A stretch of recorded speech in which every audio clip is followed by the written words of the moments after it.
C'est un meeting des associations et mouvements de jeunes de tous bords politiques dénonçant l'ingérence de la France dans les affaires internes du Mali.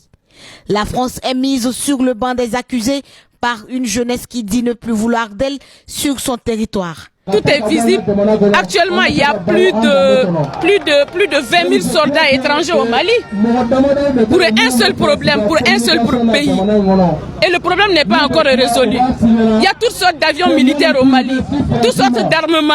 L'ennemi est connu, mais l'ennemi n'est pas neutralisé. Qu'est-ce qu'on peut dire? Il n'y a pas de secret, tout est visible. Nous demandons seulement à la France de plier ses bagages et de rentrer. Nos soldats maliens ont la solution, la population malienne a la solution. L'acte 1 a été posé l'autre jour par une conférence de presse. L'acte 2, c'est le meeting. L'acte 3, ça ne serait pas une surprise.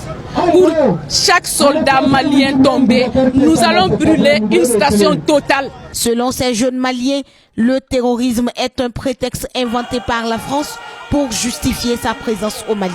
Quand la France venait, c'était pour lutter contre Ansardine. Ansardine, c'est HCA qui est une composante de la SEMA aujourd'hui. Al-Gabas Aguintala est leader de Ansardine avec ses troupes qui composent la SEMA.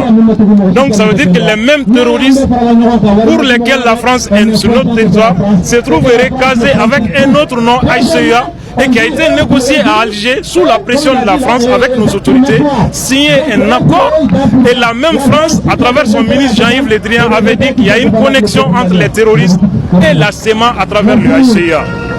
Donc vous voyez que c'est la France qui prend les terroristes, il leur attribue un autre nom, une autre Europe, pour aller négocier avec nos autorités et signer un accord qui ne peut pas être appliqué.